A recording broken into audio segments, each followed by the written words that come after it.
Bonsoir les amis. J'aimerais vous parler à propos de l'assertion que vous connaissez, ou de l'adage le travail ennoblit l'homme. Essayez de voir les enjeux autour de cette assertion. D'abord, ça nous permettra de comprendre ce que le travail et les implications qui se trouvent entre le travail et l'homme qui l'exerce. Le mot travail est une notion finalement polysémique, difficile à définir dans la mesure où il admet différents sens selon la personne qui l'exerce, le lieu de son exercice et le domaine aussi de l'exercice et du travail. Par exemple, la définition que propose le dictionnaire, le Robert, met en évidence la dimension anthropologique du travail. C'est une définition qui échappe aux polémiques autour de l'étymologie du travail, du latin tripalium et du grec ergon. En effet, au-delà de ces réductions, parce que ces définitions réduisent vraiment le sens du travail, donc au-delà finalement de ces réductions conceptuelles accordées à la notion du travail en tant que l'ensemble des activités, ce dictionnaire met en évidence le but du travail, c'est-à-dire ce qui est utile pour l'homme, une activité productive pour l'homme. C'est une acception qui fait appel non seulement aux notions de production et d'utilité, mais aussi à la capacité humaine de contribuer pour le progrès et le développement de son environnement. En tant que contribution, la notion du travail se construit autour de deux niveaux. Il y a la rémunération, ou le salaire, et le bénévolat. La liberté dans le choix de l'un ou l'autre des deux niveaux s'oppose aux dérives historiques causées par l'aliénation du temps de Max dans le choix, et puis ou le forcing. En ce sens, le travail devient un droit inaliénable à l'être humain. Un chercheur du nom de Dujarrier considère que travailler consiste pour l'homme à construire et à maintenir une communauté ou une communauté d'une société donnée.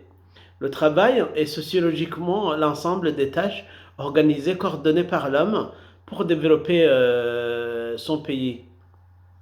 Il est donc ce par quoi l'être humain transforme ce qui l'entoure pour satisfaire ses besoins. Il agit sur le réel pour le modifier. Une influence mutuelle entre l'homme et ses activités mises en relief par les chercheurs. Selon un certain Friedman, le travail est l'emploi que l'homme fait de ses forces physiques et morales pour la production de richesses et de services.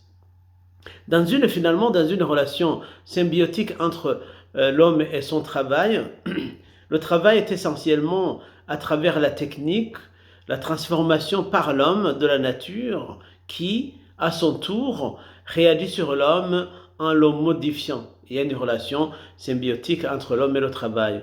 Comment comprendre l'assertion « le travail ennoblit l'homme » ? Le verbe « ennoblir » est-il synonyme de « annoblir » ? Parce qu'il faut distinguer les deux. Ennoblir et annoblir. Dans le paragraphe suivant, vérifions les enjeux autour de cette distinction. La nuance entre les verbes ennoblir et annoblir pose la problématique de l'essence du travail qui distingue le travail réel et le travail prescrit. Si vous voulez comprendre cette distinction, vous pouvez lire Yves Eclot dans son article Clinique de l'activité, clinique du travail. Il s'agit de se positionner pour ou contre l'aliénation dans le travail. En travaillant, l'homme est obligé de gérer une tension entre les activités prescrites dans le travail, ou les attentes, et les contraintes ou les imprévus déguisés dans le travail. La création dans le travail valorise la personne qui l'exécute, de façon à comprendre le travail comme l'essence de l'homme. Là, j'utilise le terme d'Omeda. C'est dans ses recherches de 2010. Cette vision ontologique du travail permet de distinguer trois termes presque similaires, mais qui sont différents. Le travail salarié, l'activité et l'emploi. Là, nous allons nous référer à un chercheur qui s'appelle L'Huillier. Le degré d'implication pour l'homme est différent pour les trois.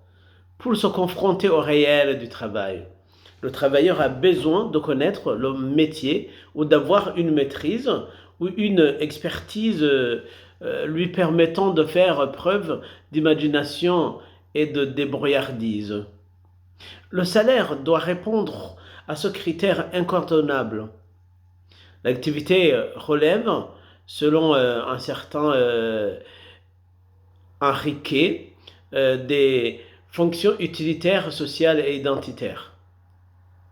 L'emploi est plus contraignant que les deux autres au niveau de l'organisation. Il est régi par des règles, des normes et des procédures.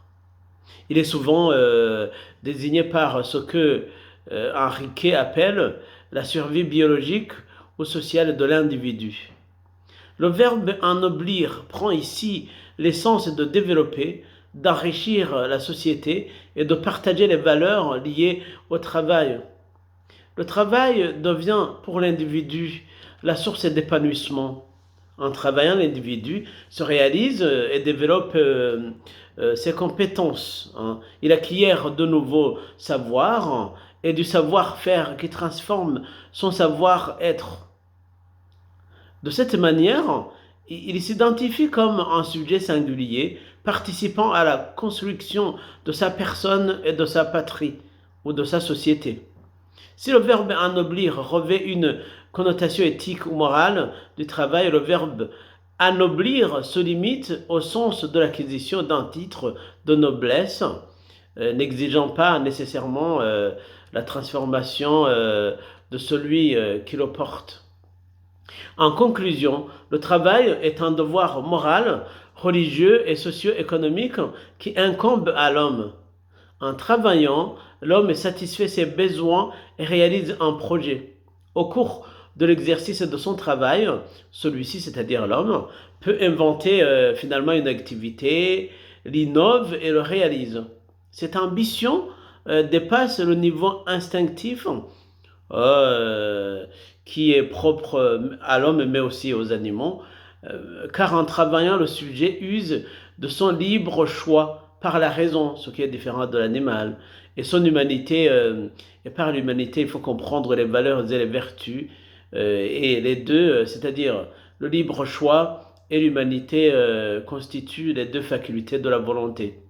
Voilà ce qui distingue le travail accompli par l'homme de celui réalisé par une machine ou un robot. Merci, bonne soirée. C'est une petite réflexion que je voulais vous proposer et puis à ceux qui travaillent, bon travail.